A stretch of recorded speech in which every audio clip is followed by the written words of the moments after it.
Hey, what's up, everybody? This is the El Nino podcast. I'm Eladio Nino, and this is Real Everyday People. So, as always, man, I always want to thank everybody who's been, sharing, subscribing, supporting. Thank you very much. I really appreciate it. We got a special guest here today. She's a good friend of mine. But before we get to her and her story, because she's got so much to share, man, and I'm very inspired by her and all her accomplishments. But these past couple weeks have been really, really rough on my family. Like, we've been taking loss after loss after loss. I'm talking about, uncles, cousins, friends, friends of the family. I've just asked everybody, man, to please keep me and my family in your prayers, in your thoughts. The Salinas family, the Morales family, the Romero family. My cousin Nita passed away this morning from COVID. Last week, my Uncle Dave, her father, passed away. Shout out, to my cousin Michael Asaro. His wife passed away yesterday. My cousin Robbie Dizzle, his brother Ray passed away as well last week. And, so many family and friends and people that are close to us, have just been passing away from many different reasons, from, cancer to COVID to ODing to being murdered to just so many different elements, that are taking place and taking lives of so many of my family, my friends, and my loved ones. And I'm usually pretty positive and optimistic, and I can accept death just as much as I accept life, because I understand that death is a part of life. But I am so overwhelmed right now with the loss, that's going on. Prayers for my Aunt Virginia. She's in the hospital. My cousin Sabrina, I know that she's struggling right now. Her baby's daddy was in Chicago and got shot 3 times, and he was in critical condition. So, like, my family is like really going through it, and I just really need everybody's prayers, everybody's love and support. Also, my cousin Tomas, his kids, they were in the care of his mother, and I'm sorry, cuz I don't mean to put your business out there, but it's just unacceptable. This man, he done beat my little cousins, 5 years old, beat them from head to toe, bruised from front to back. That really broke my heart.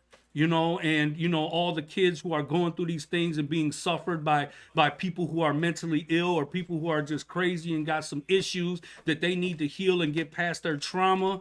You know what I'm saying? Like this really kills me. It's really tearing me apart to the point where I can't even think straight. But I turn to God, for all my love, for all my blessings, for the answer, for the comfort, and I turn to my community, my family, my people, my friends, my loved ones. So I just ask that you please keep me, my family, and my friends in your prayers. Thank you. So what we're gonna do now is I'm gonna introduce my homegirl, Tonia Patino.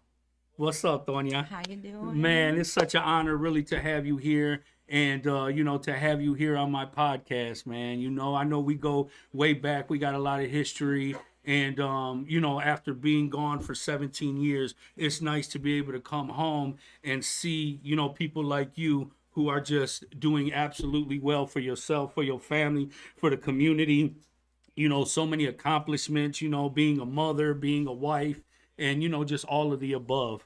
Thank you. Well, it's great to be here, and my condolences really from my family to yours. We go way back down the family bloodline anyway, so some of those names, I do know, and they do hit close to home, and our prayers are with you. All of you, you're lifted in our prayers, so just take that. You got an army of warriors that pray, and I'm a faithful, God-loving and God-fearing woman, so you are genuinely in our prayers. So Thank you. I really appreciate that. Yeah, so we do go way back. I think you stood up in my quinceañera. I So- did. I don't think I know. Way back, I know. Yeah. So and in our And then when our families came together, it was Yeah, like, well, well, my mom- we grew up with this one, Yeah. that one with the school, Yep. and this one and that one, and it's like everywhere I go, I meet somebody that we're either related to or married into the family, and it's just like, and it's a funny story. My husband and I, we go up north for Ascota. We used to go every year. and we're pushing the cart down the aisle, and I hear somebody call my name, and I turn around, and he goes, somebody's calling your name. I said, no one's gonna call my name. We're on Skoda. And sure enough, it was my cousin. I was like, oh, it's my cousin. He goes, I swear to God, everywhere we go, we're 3 hours away from home, and here you are finding a cousin out. But no, but yeah. So your mom's great people. I love your mom. I love your mom, Yeah, but she's dope, man. And I really need to get to her, man, and comfort her because that was her brother that passed away. Yeah. It's her niece, and just everything else that's been going on, man. I really, my mother's such a wonderful person, and I hate to see her, suffering and in pain like that. But shout out to my mom and all the good food that she always cooks for the family. Love the tamales always. oh yeah, we just had our tamale day a couple weeks ago. But Oh, yeah, okay. so and as we're talking about these things that happen in the community, and we're talking about like these cycles, right? They're vicious cycles when you think about it. There's pain, there's trauma, there's drugs, there's gangs. When we were coming up, it was so cool to be part of something like that, right? That was like, that's the only thing that we knew. It was a way of life. Yeah. And so being able to see something outside of those parameters is amazing. And that's just what I try to do as not only Latina, but as a woman, as a mom, someone who has been there, seen the struggles, because obviously, we didn't grow up, I don't come from money. Everything that we have, it's because my parents taught me how to hustle. They taught me how to be involved. They taught me if you're going to do something, do it to the 110th power, or just don't do it at all. You lived on what? Martin and Warren? And Warren, well, I've been at 23rd. Well, I remember that's the And last Martin, place yeah, I Martin ever and remember Warren. was like back in the days you lived on Martin Yep. and Warren. We used to have the parties in the backyard, remember? Yeah, absolutely, man. Yeah, no, it was a good So time. it's like growing up in the neighborhood and, just seeing the impact of, the social norms back then. It was normal to, be in a gang. It was normal to drink and smoke weed and to sell drugs and, to snort coke. A lot of the older people was, doing that. Yeah. And, just the party life and then just the mentality, only the strong survive, live for today because tomorrow's never promised. And when I think about the mentality that we had coming from the neighborhood, I see why we have been so stagnant. You know what I'm saying? Because while I was in prison, I had, the privilege to talk to guys who actually came from wealth and money and privilege and education and all that. And so I wanted to know what was the recipe to being successful, and it was like their mind state is different. They think about the future. Yeah. They plan for the kids. They plan for education. They think about, the future ahead of time, paying bills, being responsible, building credit, all these types of things. Yeah. Like me growing up, I was like so irresponsible, with money, just with life in general. Yeah. And my value system was different. Mm-hmm. It's a social norm for us to kill and be killed. We think it's okay to shoot houses, burn houses, sell drugs, use drugs, be alcoholics, domestic violence. You know what I'm saying? Yeah. Like all these things that we were taught. Sad. And then we're judged for it. But it's like, I was programmed. I've been around this since I was a kid. It was normal to me. Even your quinceañera, I got old pictures and all you see is cash flows. Everybody think you got Tonia right there, like, what up? What I'm right saying? In the middle of all the chaos. That was me. Yeah, and that was normal for us. It was normal. So that it was like, upbringing. How did you see a vision past that and be able to build yourself, your life, create a vision and pass on the vision? Yeah, so I think it all comes down to breaking that cycle with your parents. So my parents, although we didn't have any money, we never went without. My dad would hustle. He'd have a second job. He would work after hours. He would work at a restaurant. My mom taught me to make my own money. But it was things like, there is no other option for you because you're not going to be stuck here. It's let's break this generational curse and you're going to go on to college. I don't know what you're going to do with your life, but the goal is college. Let's just get that as a first goal. That was the first goal that they set for me. And then I started to believe it myself. And then I really think that parents say it, and it sounds so cliche, but you are just as good as the company that you keep. And that's what I constantly remind my own kids. If you want to be a bum, hang out with a bum. Mm-hmm. If you want to be an entrepreneur, you're going to hang out with entrepreneurs. Mm-hmm. If you want to be rich, you're going to hang around people with money. Mm-hmm. And so when you start to hang around with people like that, just as you talked about being locked up, your mentality starts to change. Mm-hmm. You start to think like them. You start to see things like them. You start to envision yourself. Okay, well, I can do this. Well, I can talk to people. Well, I can, And then you start to believe in yourself to a point where it's like, okay, well, this isn't all I want. Now I want this. Now I want that. And so I tell my kids, watch the company that you keep. Because if you notice the same people who have that mentality of, this is good enough for me, renting a house and just chilling. Okay, if that's good enough for you, then that will be good enough for you. But see, I want to own buildings. I want to own houses. I want to create generational wealth for my kids. And I talk to my kids about the value of saving $1. I talk to my kids about generational wealth. I talk to my kids about mortgages, credit cards, education, finance. Those are the types of conversations. And there's so much that you have at your fingertips on the internet. And I understand that we've got families right now, even in my own circle of people that I know personally, didn't graduate high school, or maybe graduated high school but didn't go on to college and kind of just stuck in this motion. But there is so much available at your fingertips. You can Google real estate. You can do a self-paced, YouTube will teach you anything. YouTube will show you how to change a tire and build a bomb. You pick what you want to learn. And so the excuse of, I don't have the resources is null and void at this point. It comes to will, determination, focus, and the people you surround yourself with. I was lucky enough. I graduated college, and I graduated late. What college you go to? So first I went off to Siena Heights in Adrian, Michigan. And it's funny because when I got there, nobody was like me. Nobody. Wow. There was very limited Latinos.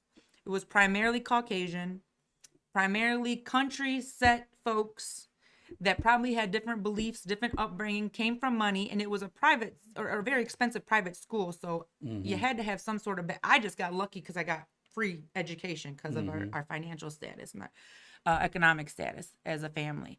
So that was my first year. And then my mom had ended up getting pregnant while I was away at school. The TV must have broke. I don't know. But your mama was still freaky. Yeah. Get your freak on, girl. So my brother was born. We're 20 years apart, and I decided to take that financial burden off of them and come home and go to school at Wayne State. So my mom said, "Hey, get a job, go to school. I appreciate you trying to help out." And then I helped kind of raise him a little bit with her because my parents always, even to this day, they both still work. Wow. So then I ended up ultimately graduating. I ended up getting pregnant with my son, and I took a year off of school. But then I thought, how am I going to be an example and say you have to finish whatever you start? Again, changing that mindset where I could have just been okay with, keeping my teller job at the bank. What did you go to college for? Business development organization, business management and organizational development. You was going to win. You was going in to win, wasn't you? You had money on your mind. And at first it was nursing, but then I switched gears because I found myself to be more of a people person and I could talk to people. So in my role now, I have a corporate job, and then I have a passionate job serving my community. So my corporate job is my 9-to-5 that pays my salary, and it helps, my family have the life that we live. And that's in commercial banking with a big, large financial institution. And what bank is that? Fifth Third Bank. Fifth Third Bank? Yes. Okay. Yes. Fifth Third Bank. So because I've been hearing about you now. I heard you big shit now. You know what I'm saying? I don't know about all that. No. I'm still humble and I'm still me. So, no, that's dope though. That's good. Yeah, but then I do community work through the Southwest Detroit Business Association, and that's helping businesses further the resources that are needed, provide to them an outlet or a resource for things that they wouldn't otherwise have in a community where business and entrepreneurship is at the forefront. So who's all part of the SDBA? So we've got different representation. We've got Levy Company is involved, Ideal Group is involved. We've got Detroit Police Department. We've got another financial institution. We've got Chase Bank involved. So we have different backgrounds. The Chase Bank that's on Trumbull in Michigan? No, I think her branch is on Berner. Okay, all right. But yeah, and so of course, there's a lot of work ahead of us there with the SDBA. We have a new interim president and CEO that I'm working alongside, and I'm super excited to work with her. She's a wealth of knowledge. She's actually working on completing taking the bar exam and to be a lawyer. Like, she is just super smart. And if I have to pick people that I would like to just use as mentors, even in my old age, I still like mentors. Old age. I'm so tired of everybody talking about I'm 40-something. I'll just leave it at that. You grown. That's what I'm trying. I'm grown as hell. No, so but she's just a wealth of knowledge, and she's amazing. I'm really looking forward for the work that we have ahead of us, just to work and move the organization forward and just continue to bridge the community. So we want to get more of the business owners in Southwest involved, more of the community involved, because this is really a project for all of us. You know, we want to. So who does the SDBA benefit or target? You know, are they there to help, or are they Yep. just there to organize? Yeah. Okay, So, okay, just for instance, okay. what if I wanted to come to the table, or what if I needed an opportunity? Like I was just telling you, I'm looking for a place. We want to get a place. We want to get a storefront. We want to get somewhere. Like, is SDBA somewhere or somebody I can turn Definitely. to? Is it? Absolutely. Absolutely. I can link you with resources available for that. We've got, you know, we try to partner businesses with open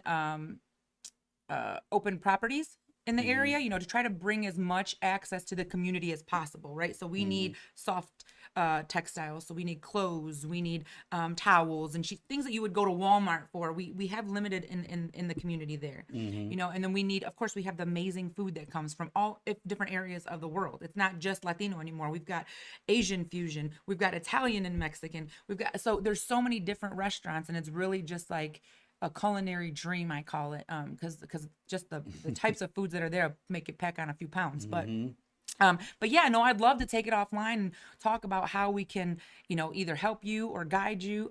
You know, bilingual services for Spanish speaking contractors who don't know any English, like stuff like that. And you we know? have that at the DHDC. So, We have right, an so ESL. Right. Some of the We in the same same similar, business, you know. There's some of the same similar programs. All I know is El Nino Podcast, Lit Music Entertainment. We ready to level up. You know what I'm saying? I love it. And you know, I would definitely appreciate your help. You know, in making that happen for us. You know, I think you know we've been around for a long time, and even though I've only been doing this podcasting for a while, you know, I have a lot of you know, love and respect within my community and everything that I've contributed, past, present, and future. You know, is now, you know, in the well-being of my community, myself, my family, and everybody else. And, you know, like I said, I'm just ready to move forward and take it to another level. You know what I mean?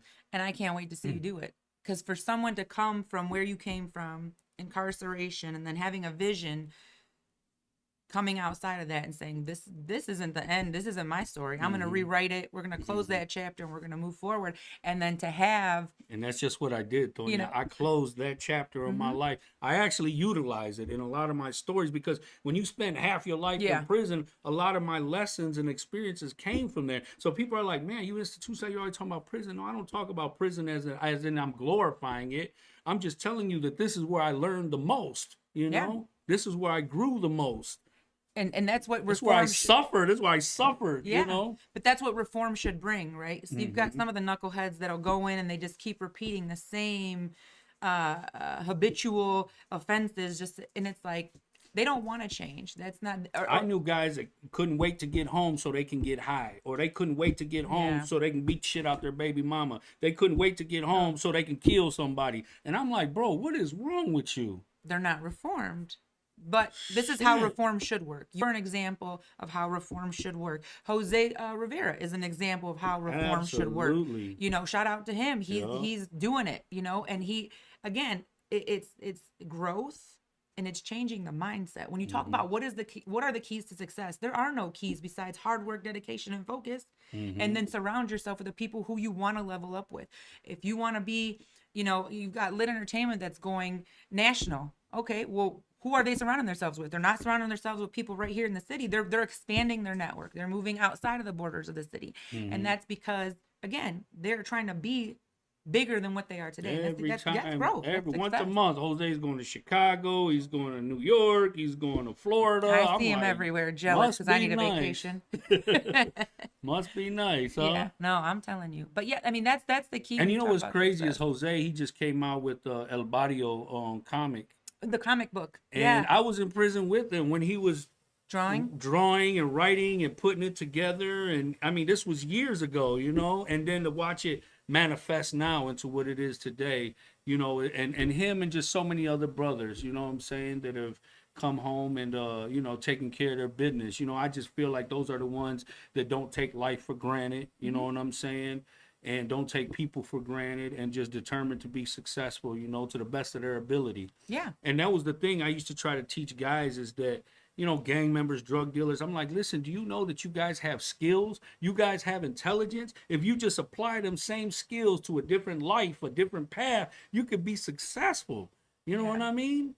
Yeah. But I think we also have to look though at corporations and having them be responsible for what does their diversity and inclusion plan look like? How are they helping people like me and you, or people that are shades of brown or darker? How are they helping the people of color come into a different world of corporate America, come into a different role? How are they helping them level up in the corporate world?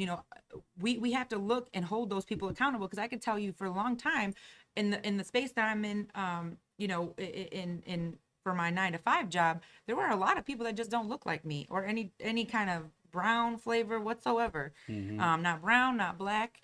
It was highly concentrated in Caucasian people, and that's why I myself even try to go back and talk to Latinas and just women in general. We need to level up and have those resources available, so that way they can look and say, hey, she's just like me, and look what she's doing. She's just like me. Look what she's doing. She owns her own practice. This girl's a lawyer. This one, I want them to see that, to say the sky is the limit. There is no limit, and we need to hold, again, our corporate sponsors and people in positions of power in those areas accountable. Like, what are you doing to make sure that you're diversifying your workforce, so that you're not closing the doors and basically aiding in that vicious cycle of trauma and resistance and all of that. So Let me ask you something. And I've grown into the type of person where I look at every aspect. I look at both sides, all three sides. I like to evaluate. You know what I'm saying? I'm always one of the people who try to seek the truth, and I feel like the only way to get to solve a problem is to get to the root of it.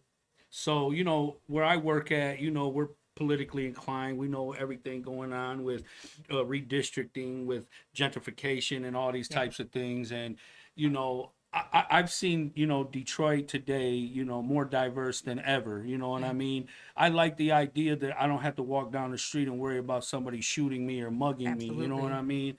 But I know a lot of our people from the community, they feel like, like they've been pushed out. You know what I mean?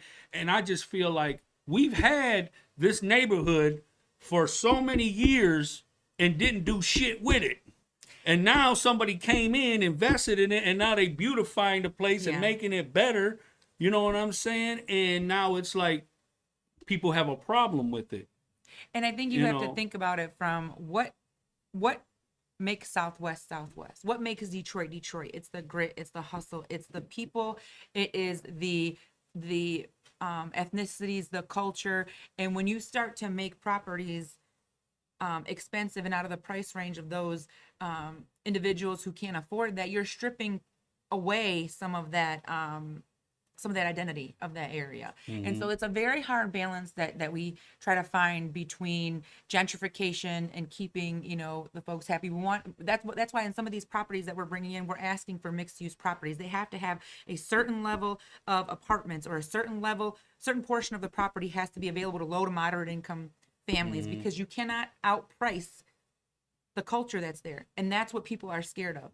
So some are cashing in and they're getting $150,000-$200,000 for those houses down in Southwest. Beautiful houses, that amazing upkeep, beautiful hardwood, crown moldings that you would die for in Victorian style homes, but they're selling it at a price which is great for them, and then the person moving in is usually either going to rent it out, or they're going to, again, replace some of those numbers that help level out the community and the identity that's there. So it's a hard, and I feel you. I'm on both sides of the coin with it. It's like, I want to see the investments in the area. I want to see the area come to life. I want to see all the money infiltrating in. I want to see those shops just sell out like crazy. I love to see all these local businesses. I love it. Like, these people are so creative and just like, just being independent and I really love it. And they're pretty supportive of one another. Exactly. And that's what I respect as well, because I think that's very vital to our survival and our well-being, and business and economy is supporting one another. Exactly. There's always, for so long, since we were younger, always backbiting. Everybody want to be number one, or we want to be better than this one. I'm like, man, we can all be the best together, man. You know what I'm saying? Yeah.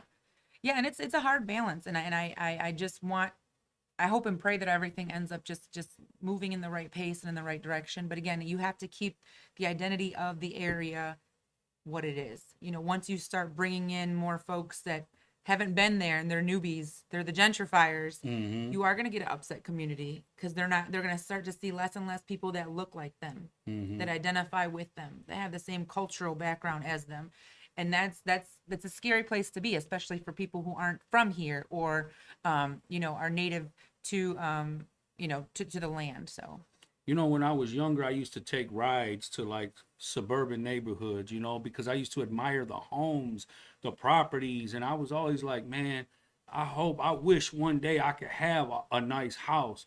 But what I didn't like is that I felt like I had to leave my people Yeah, to get and there. go live somewhere where I don't even fit in or blend in. You know, like I had to literally, to be successful, I have to leave my people and go live amongst white people. Mm-hmm. And it's not, and I don't have a problem with white people, but it's like, why can't my people be successful? You know, why can't we accomplish the same thing where we're at? Exactly. You know, why do I have to go live amongst a different, society of people just to be successful and then not even probably be accepted? You know, now I don't think that way. I feel like I belong everywhere. Yeah. You know, once I got in tune with the universe and started to understand God and myself and all those things, I started to feel like the world, was at our was at our damn, what's the word Fingertips? I'm looking.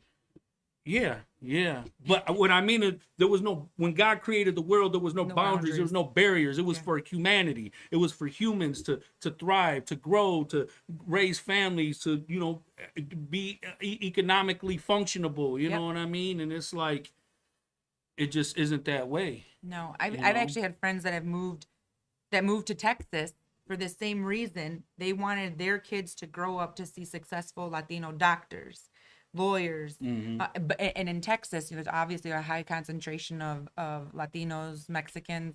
And she's like, my friend told me, I just wanted my kids to see it's okay to be brown and a doctor. It's okay to be brown and a lawyer. Mm-hmm. And I know that it's like, this day and age, it seems like that's all we talk about. But at the end of the day, it's just we deserve the same validation, the same opportunities as everybody else. Mm-hmm. And we deserve it in our own communities. We deserve it in our own backyards. And to have to move, to Texas to be able to give your kids that, it's pretty sad. And I just feel like because I do transportation, so I pick up kids from schools, from CCA, Holy Redeemer, from everywhere. Shout out to Holy Redeemer. and then we, I drop the kids off, and so I'm always in the neighborhood, and I see the speed bumps that they got everywhere, and it just really it pisses me off because you don't see that in the suburbs. Why? Because people know how to conduct themselves. They know how to be civil. You know how to be 25 in a residential area?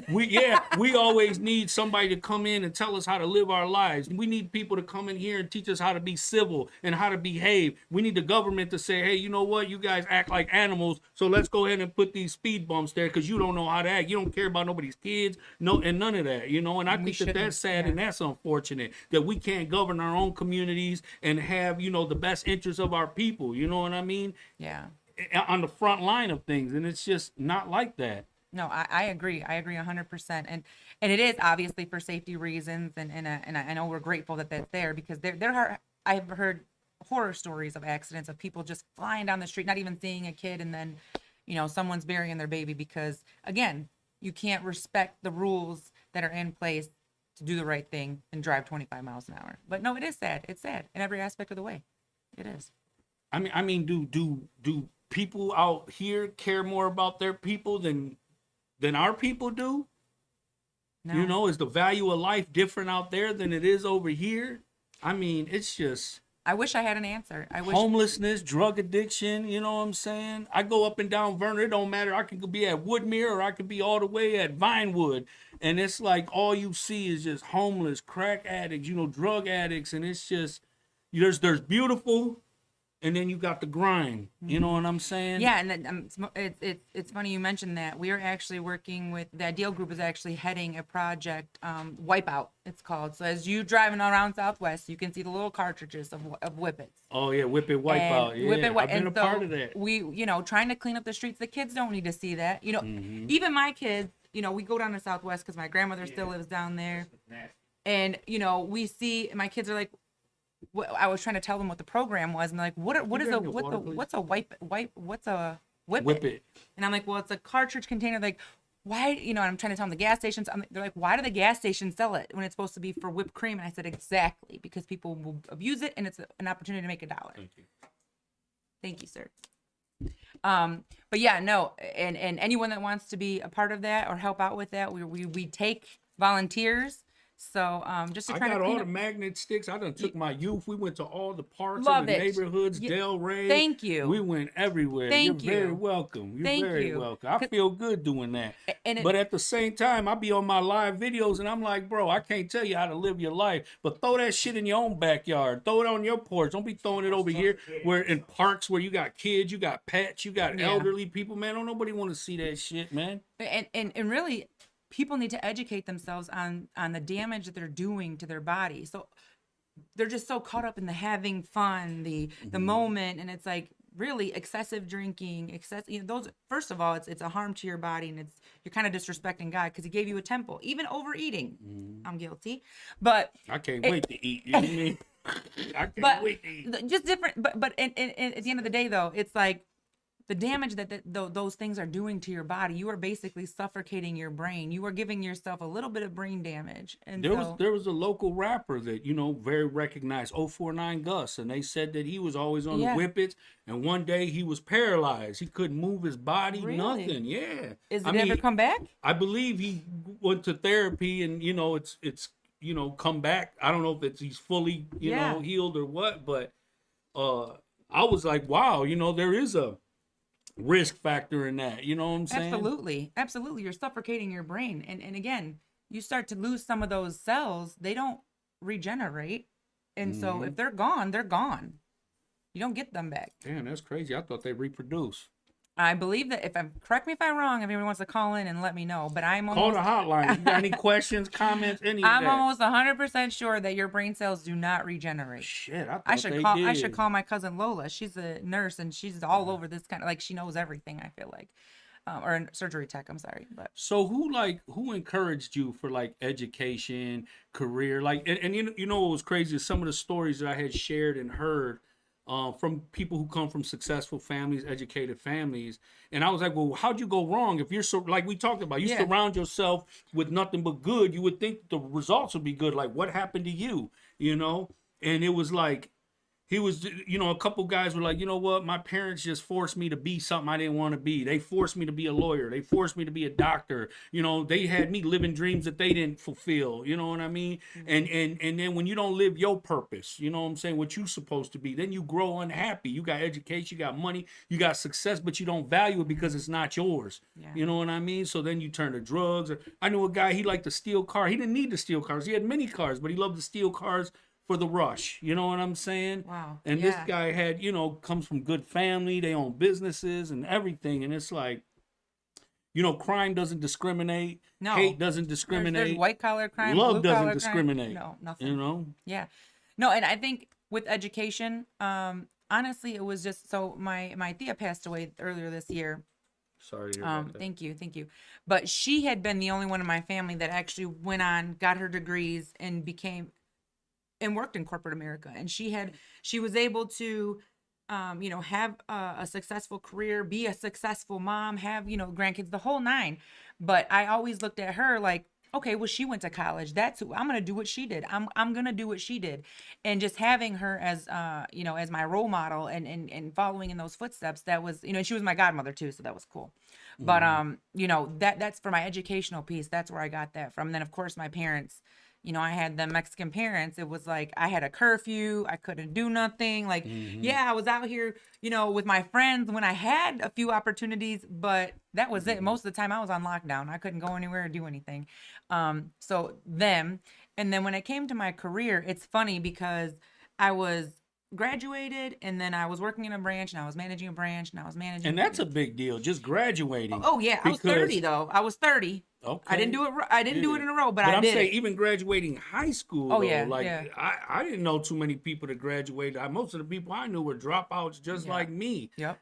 So just graduating high school, let alone going to college, being successful, and graduating college as well. Like, I think that's a huge accomplishment. When I came home, I wanted to do everything right. So I signed up for college. I went to WCCCD, and it was dope, but I was not prepared for it. I was not prepared. I didn't know. I was very studious in prison. I was very good at doing research and curriculum and all that stuff. But I didn't know. I came home to a tech world. You know what Yeah. I'm saying? And I didn't know how much time and energy was going to be required to take classes, to do learn. homework, to do studying, and then everything had to be done on a laptop. I didn't barely know how to work a phone, you know what I'm saying? So Yeah. I went for one semester for the experience, but it just wasn't for me, you know what I'm saying, at that time. But I do admire everybody that does, because I know what's required. I know Yeah. the sacrifice that they go through, you know what I'm saying, to be able to accomplish, you know what I'm saying? Yeah. Yeah, and so graduated college, was working at a branch, managed a couple branches, was helping out, and I was like, well, this isn't really what I want to do. And I don't want to go to the next level. In the bank? Yeah, I Okay. don't want to be the next level to manage a bunch of branches, as been like a district manager. So I met a friend of mine, who I'm still friends with today, and she's like one of my mentors, and she's amazing, my friend Babette. But she introduced me to the world of treasury, which is what I have my certification in now. So I got my degree, and then I went on to get a certification, and I just fell in love with it. Everything was different. I was dealing with C-suite individuals of large corporations, your middle market companies, 25 million and over in revenue, and you're just like, wow, this is awesome. Like, I love this aspect. So I just wanted to learn more and get more. And there was an open opportunity, open position within the group that she worked for at the bank we were both at the time. And it was myself and another gentleman who was going for this position, who was from another branch. And he, came from money, went to school for finance, was younger than me, well off, kind of been around this. This was like no big deal to him, kind of a thing. But her boss had asked me in the interview, what is one thing that you're proud of? And the one thing that I was proud of was like, I went back to school and I got my college degree and I have 2 kids. Like, I busted my ass. That's dope. My husband, thank God, he was like my saving grace, because literally we would have our family time, eat dinner. He's like, go do your homework. And it would be like 7:00. And I would be downstairs in the basement from 7:00 to midnight working on homework every single night. He gave baths. He put him to bed. He did. I mean, he was like, I got to do this while you do that. That's a good supportive husband. 100%. Sure. I think I the feel Lord like, for him. you probably couldn't do it without him. No, and I tell him that too. He was on their ass, he was on your ass, he was on everything. Exactly. So we did that together. I say we graduated college together, and we did that. And the same thing for my certification. Oh, for real? He did too? No. Well, he actually got his journeyman's card, so he did a 4-year apprenticeship. Oh, he's doing. But he was first, and I was holding down the house, and then he was, and now you got to go and do yours. So we kind of supported each other in that aspect. Okay, that's dope, man. Teamwork make the dream work. We've been together for 20 years. Yeah, that's dope, man. And that's what I love about me and my wife, man. It's like everything we do, it's like we're a team. You know what I'm saying? We pick each other up, we support 100%. each other, and you gotta have that. Yeah. You gotta have that. Because when you go out and you're dealing with the rest of the world, last thing you want to do is come home and I leave that shit on the porch and come home and just and soak it all in. Yeah. You know what I mean? And it's hard to do that, because sometimes when you have a bad day, he's got a new promotion, and so he's learning now I said, just leave it at your desk at work. When you drive home, tell yourself, I'm not taking this home with me, because I'm going home and I'm going to see my family, and I'm going to eat some good dinner, and I'm going to watch some TV, or I might do something that honey has me on the do list, because, she got projects all around the house and I can never get them. So, but whatever. But again, we're that learning shit's that. priceless, though. Like, man, listen, when I can go home, lay on the couch, got the dogs, a cat, got my wife, like that to me is peace. That is love. Yeah. That is home. You know what I Yeah. mean? I don't have to worry about nothing. When you out in the street, you got to be mindful. You got to pay attention. You got to watch how you move, watch how everybody else move. Here you can rest your mind, rest your heart when you at home. Everybody loves you, all that good 100%. stuff. That's priceless, man. People never get that feeling. There's people who live a lifetime and never get to experience that type of peace, that type of love, and that type of joy, Amen. And I'm grateful for that. Me too. But that's my guy. That's, he's, like I said, we've been together for 20 years. That's my guy. And he's a great dad, a great mentor to the kids. We both kind of came up, because he's from Southwest. And it's funny, we never met until the day we met, but we had the same friends. So growing up, we had the same, like he's like, oh, I'm friends with, I grew up with his sister. What are you talking? And our paths never crossed until the night that we met. And then that night, you know, we hung out, we talked, and it's like, okay, we'll just see where this goes. And then, you know, we kind of just grew up together. You know, we went from that to having 2 kids. And then he's like, you know, we got to kind of make this thing right. So let's just, like, we get married. I never wanted to get married. Yeah. I think I did, but I didn't. You know what I'm saying? It was like, if it ain't broke, don't fix it. We're good. And he's like, no, we're going to do this. And so, you know, he did the whole ask my dad for my hand in marriage thing. Oh, that's dope, you know, man. and, That's sweet. But yeah, no, he's my support system. Because even when I went back for my certification, I failed. So my certification requires you to take this test that is, it's a state mandated test, and you have to, like, they take your retina, a picture of your retina, your thumbprint. Damn. And this was like 7 years ago, 8 years That's ago. CSI. That's high Yeah, profile shit. because you're dealing with money, right? So and you're getting a certification in treasury flow of funds. So, but in doing that, That's a big word. That's an important word, treasury. So the first time I took this test, I failed, and I studied for 10 months. And when I say I studied, I mean I would go and I would study, and I would lock myself in a room, and I would study for hours and hours on end. I missed stuff with my kids. I missed stuff with my family because I just wanted to get this certification. The first time I failed. And the second time, I didn't tell nobody I was taking it. My husband knew, my family knew, obviously, but I didn't tell nobody at work I was taking it. I went back in, and he was like, you got to just study. So every night, I would go to my parents' house and lock myself in their dining room, and I would listen to, crazy as it sounds, like bagpipe music. It's really relaxing.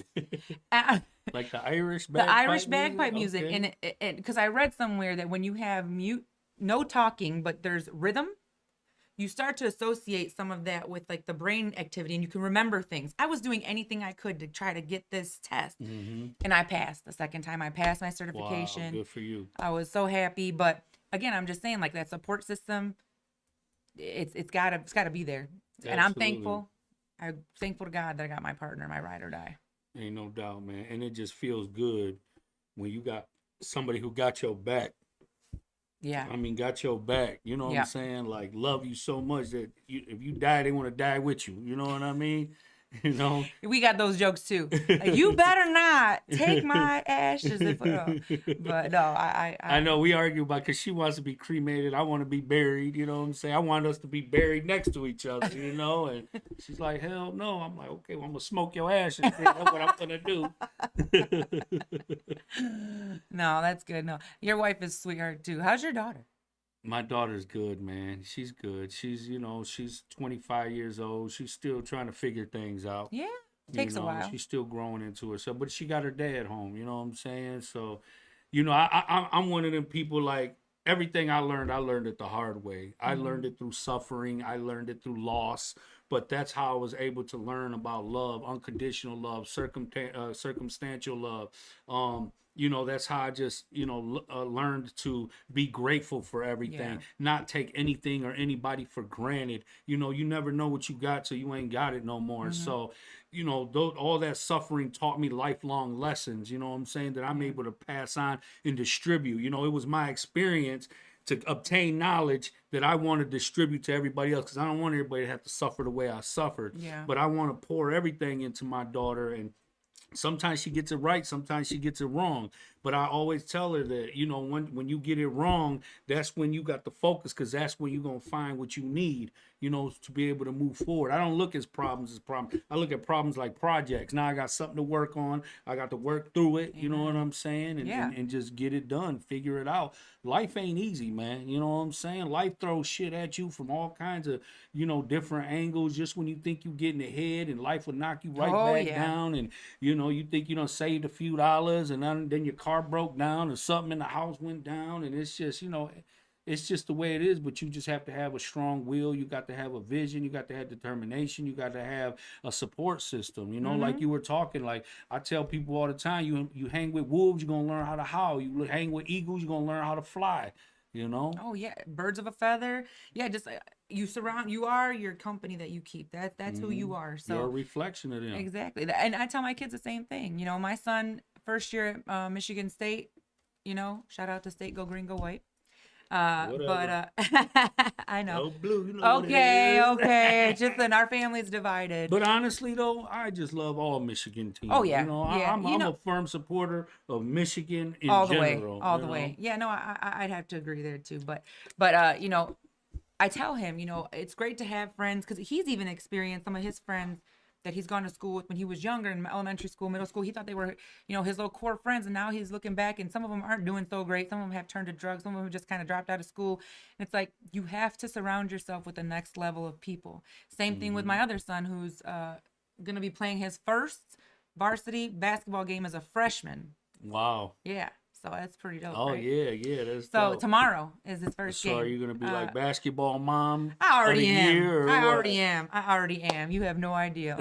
My kids will tell you, Mom, why do you have to be so extra? Because everything I do I do 100% for my kids, my husband.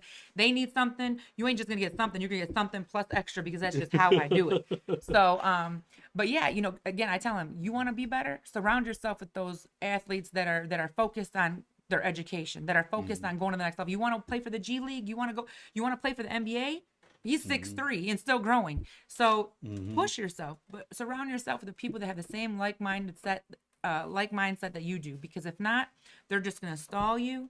They're gonna hate on you, and I hate to say it, no one likes to see you doing. They like to see you doing good, but never better than them. Yeah, absolutely. And these kids out here are just cutthroat these days, man. I tell you, they're something else. But and it's negativity is just as powerful as positivity, man. And when you come from urban cities, man, people are more likely to lean towards negative because that's what they're accustomed to seeing. You know what I'm saying? Like, you talk positive and you want to teach somebody some knowledge, especially a lot of youth, like, they don't want to hear that shit. You know what I'm saying? If it ain't got nothing to do with no money or whatever they into, they don't want to hear it. You want to educate them, teach them, show them something that might save their life or something that'll help them level up or educate themselves or anything. And it's like, I'm straight, and I tell my kids, each one teach one. You learn something. Ooh, that's my favorite. Bring them up with you. Just like anything I can do to help somebody, to get somebody to the next level, to serve as a resource, to make a connection, to drop some knowledge, to share some experience, to give some advice. I can't tell you how many people, and I'm not in any way, I am nobody important. People that call me just say, I just want to run something by you. What do you think about this? And it could be anywhere from a friend to a family to a long time friend. Just anything I can do, everybody knows I'll do it. Each one teach one. If I know something or I know a secret, I'll put you on. I'll let you know. We're going to share this together. And see, that's one of the things that I learned in prison again, is because you have so many gangs in there, organizations, gangs, religious groups. And, they say the body is a reflection of the head, But I've always had good social skills, and I never had barriers or boundaries on me. I was always able to go wherever I wanted to go. I spoke everybody's language. I was very social. Everybody respected me, saluted me, welcomed me. So I was always socializing with different circles. And I would see so much potential in a lot of these guys. And a lot of them were educated. They were smart. They had manners and everything. But they would dumb themselves down so that they didn't look soft. So that the gang would accept them. And a lot of times I'll pull them to the side and I'll get to, building with them and just trying to help them cultivate the goodness that's in them and teach them how to be leaders. You know what I'm saying? And you don't need followers to be a leader. You can just, in general, just be a leader, be an example and lead your own way and lead your own path. And the thing about that is I had a couple leaders come pull me to the side like, bro, I don't need you building with my bros because I need my backup. I need these guys to stay stupid. I need them to listen to me. I don't need them guys being smart. I don't need them guys learning how to do shit on their own. They need to listen to me and do what I need them to do.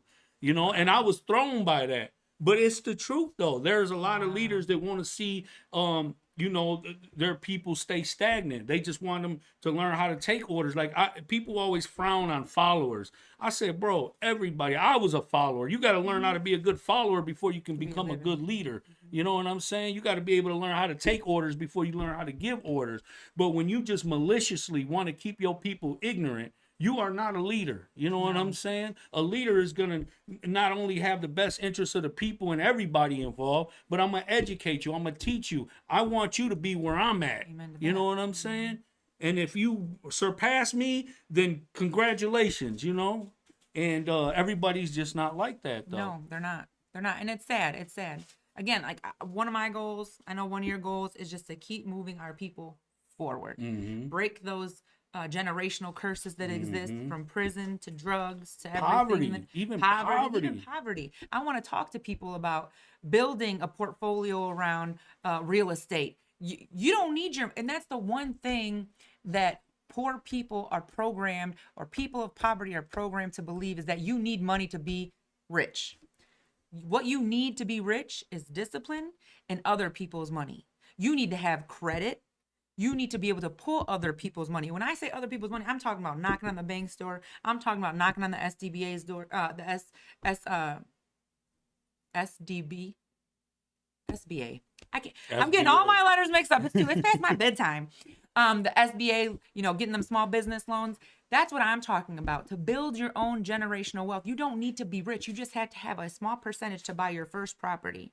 And you take that first property and you buy a property that has a multi-unit. You rent that multi-unit. You can either live in one and rent one and it pays your home mortgage, or you rent somewhere else and rent that whole thing out and let the house pay for itself. So those are the kinds of conversations I want to have with people. You don't stop waiting for when I get this money, when I get money. I get a lottery, when I hit the lottery, or I marry into somebody that's rich, or. But it's like we keep listening to people that are trying to keep us back, and really not understanding there's really not a huge recipe to getting rich. You just have to have the right mindset and look to build your credit and borrow other people's money. That's what I want to talk to people about. But you know what's sad though? When I was in prison, I had observed that people who were raised with both parents, because you have to sacrifice. Because even if your goal is wealth for you, for your family, generational wealth, you sacrifice. Oh yeah. You lose a lot. Like, granted, you are financially set, but like you said, when you were studying, you missed parties, you missed birthdays, you missed events, you missed important parts of people's lives. You know what I'm saying? So you got mom and dad, they're working, busting their ass so you can have a nice house to live in and have the best of everything. But you have forfeited the privilege of raising your own kids and teaching them about respect and morality and values and things like that. So then while you're at work, you're really defeating your own purpose, because now a lot of times these kids are going to school, they're learning through music, they're learning through TV, they're being misguided from other people in the streets, they're learning from other people's parents, you know what I'm saying? And it's like you almost defeat your own purpose. Yeah. And I think that, that's sad, that you shouldn't have to be a robot and work till you're deaf just to be able to provide. And then when you talk to God and he say, I gave you a beautiful family, what did you do with them? Turned your back for money. Yeah. No, and I and it is a hard balance. And I hats off to the parents that are two working households, and your kids turn out great, because being a parent is hard. Being a parent is hard. You don't have all the answers. You just go through every day acting like you know what the hell you're doing. And really, you're just like, did I do that right? I hope I did. Did I say the right thing? Ooh, I hope I didn't get him upset. Did I tell him too much of the truth? Did I not comfort him enough? Was I not there? So all of these things go through your mind as a parent, because you don't have the answers. But you do, hats off to those parents that are working hard and they make still time for their kids. So one thing when I go into my job, work-life balance is non-negotiable. And because I know my worth, I know my knowledge, I know my worth to whatever organization I work for, work-life balance is non-negotiable. If I need to go to my son's event, I'm leaving early. You're going to get the work from me no matter what, because I work sometimes till midnight because I got a deadline to meet. But I balance my time. And as long as, we need to be, and I think COVID's taught us a little bit with that, even with people working from home, working remotely. You see a lot of these corporations that have let their people work from home. They're getting way more production out of these people, because now you can stay home on your lunch break, whip up dinner, put it in the crock pot, and get back to work. And it just makes things so much easier. So having like a work-life balance and making sure that you're putting what's important at the forefront. And it's never really, I hate to say, I kind of did things backwards, because I don't even like to say that now, where I had my kids I wouldn't say very young. I was 23 when I had my first son, and then 26 when I had my second son. But my husband, that's a responsible age though, right there. Yeah. But my husband and I always said, let's have our kids so we can enjoy our retirement age. Like, we don't want to work, and then still have to work because we got somebody like in college. Your parents still They're still working. Their ass. They're still working. They were still getting freaky though too. That's why you had. That's why you had. Blush, I don't want to talk about that. That's why you got a little brother right now, 20 years. 20. Yeah, he's 22. But it's funny. He and I have a nice competitive spirit going. So. Oh yeah. He's actually. congratulations to him. He graduates with his master's. He's 22 years old, and he'll be graduating with his master's degree next week or in a week or two. Wow, And good for you, man. but you Good see what for we you. did? Do you see what we did? So me looking at my aunt breaking our generational curse for my generation, for like her kids, for the kids of my parents and that generation. And now my brother, who is another 20 years after me, he says, I'm gonna be better than you. And I told him, you know what? I hope you are. Yeah. And so he's constantly trying to keep pushing himself. He said, I'm gonna be better than you. I'm gonna be, and I want him to be better than me. See, you done set a whole new standard. You done really inspired him. You know what I'm saying? We compete. Because it's like, what does better look like? You know, you obviously got to be doing good if you want to be better than that. 100%, 100%. know? You know, and I've got 2 other brothers. One took the construction route. He's really good with his hands, smart with numbers. And because college isn't it for everybody. And I hate when people, I don't say I hate when people push the college agenda, but college isn't for everybody. And we do have a huge need right now in all of the trades for kids that want to work with their hands, that want to get a 4-year degree essentially for free. They will graduate with their apprenticeship after 4 years of 1 night a week school to learn a trade. Damn. And make $80,000 a year with no debt. Good money. So, good money. Good and money. so That's good living there. all these trades, they're dying for talent. They really are, because a lot of these guys that are working are aging out. So one of my brothers went in construction trade. You know, he's a foreman. He got a truck. He got his whole thing set up. My other brother, he went to school and did camera work. So he's working on the sewers and making sure any backups that are down there. So there's a different skill set that each person possesses. You just have to hone in on it and just and just run with it. And that's what I love about the DHDC is that it taps in to whatever you want to be. And like the real big thing that I see is robotics. Oh yeah. That's all engineering. And these kids, man, they going in there and they putting shit together. Like engineering is the future of America, of the country, of the world, really. You know what I mean? 100%. And, you know, I'm like, man, by the time you guys are 21, 25 years old, man, you guys are going to be successful. You guys are going to be set, you know. But the DHDC just provides so many different resources, you know what I'm saying? If you want to sing, if you want to be an artist, if you want to draw, you want to paint, if you want to make hoodies, like whatever you want to do, like we're there to aid and assist you and help you cultivate whatever it is that you like, you know what I mean? But skill trade is definitely very important, you know? 100%, 100%. And I love the DHDC. I love all the work that they're doing over there, Angie and team. And I grew up with Anita, you know, when we walked through that. Oh, yeah, okay. Oh, neat dog. Okay, so, yeah. I love Anita. Do you know Eva Torres? I've met her in passing, just in terms of just the networking events and whatnot. I haven't had a chance to work with her or alongside her ever in my career, but yeah, you know, we've crossed paths on different projects. Yeah, she be doing her thing, man. I'm gonna have to get her. I'm gonna have to get her on the podcast, man. But what about like Gabriela? You know, she just won city council for District 6. Yeah, so she's I've met her again a few times. Haven't really had a chance to work alongside of her. You know, but yeah, no, I think that's. I'll tell you wonderful. what, I would love to bring you to the table and bring them to the table and everybody else, because you know, they got a lot going on. They're very powerful people. They're taking care of their business. And I just think that, like you said, birds of a feather flock together. Let's all fly together. You know what I mean? Fly together. Come up with some ideas. Even my boy Hector Santiago, man. You know what I'm saying? That guy was working hard. You know what I'm saying? He worked hard. He busted. Do you know Hector Santiago? No, I don't know Hector. Okay. Even if you didn't know him, you had to see him somewhere because he had so many posters and pictures and just everything. And I've heard the name. He was running for District 6 City Council as well, but you know, he didn't make it this time, but you know, maybe next time. But it's just, you know, being around people who are involved in things but everybody is trying to make living conditions better for everybody. A common goal. You know what I'm saying? It's a common goal, yeah. And I think that we need to make a common bond amongst everybody so that we can make some real change. You know what I'm saying? Absolutely. Put the pieces together. 100%.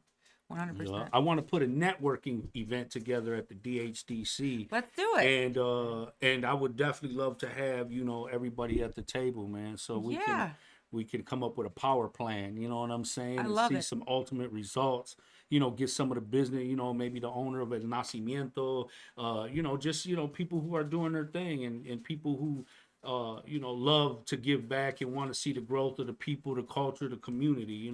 I know some people, they just in it to win it. To them, it's all about profit and all that. But if I die tomorrow, I die a happy man, knowing that I did the best that I could, not only for myself, 100%. my family, but for my community, for humanity, and just people and society in general. That's the goal.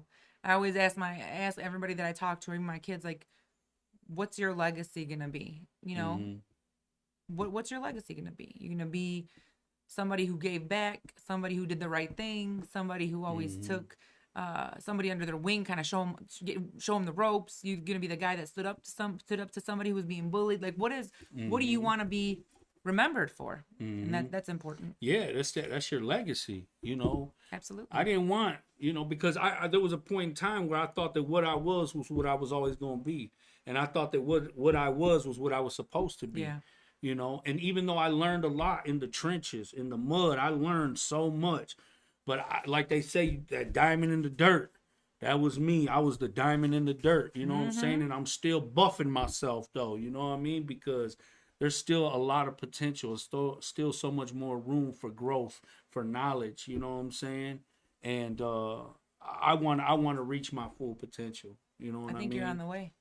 Thank you. You're on the way. Thank you. I'm proud of you. Thank you. I appreciate that, man. And, I'm glad that even after all these years, you know what I'm saying, that we still, got our friendship. You know what I'm saying? Absolutely. And we're doing good, and we're going to do better. We are. Because sometimes I hear a lot of people saying that, because it's hard work. You know what I'm saying? Dealing with people, even helping them, is hard work. But the more that we come together, the more we all carry the load. Yeah. You know what I'm saying? And everybody plays their part. But, I'm just really grateful. I'm honored to really have you here on my podcast show. And, it's definitely a great experience. And I really look forward to working with you in the near future. You know what I'm saying? Congratulations on, all your success and everything. You're an inspiration, not just women, but just, people in general, and anybody who's got a progressive mind state. You know what I mean? That. But so we're at the end of the show right now. Is there any shout outs you want to give before it's over with? Just to my family and my kids. Shit. My husband, Sergio, Dominic, my husband Mike, my mom and dad, my brothers, my nieces, my nephew. Yeah. Just my people. I mean, that's at the end of the day, all you got is your family and yourself. So yeah.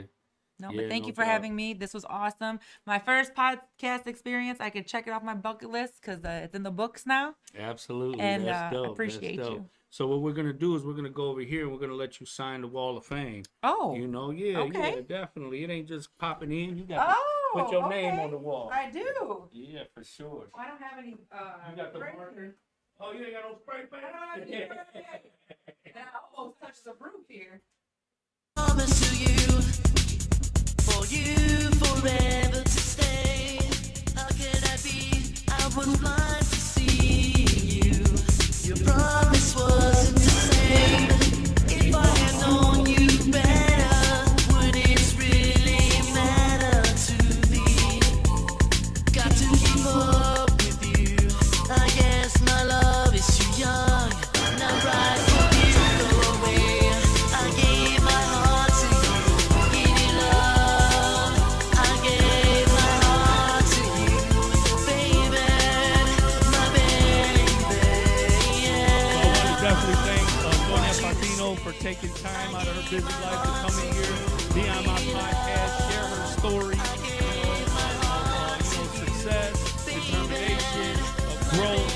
I thank everybody for all their support, for sharing, for subscribing. Everybody who got my back, man. Much love to you guys. I appreciate you guys, and we're gonna keep it coming. We're gonna keep bringing more progressive guests, more creative guests, and thank you for just sticking in there with me. And we got some goals in mind, and we're on the right trail. So I'll see you guys next Monday at 9 p.m. Much love to you guys. Stay safe.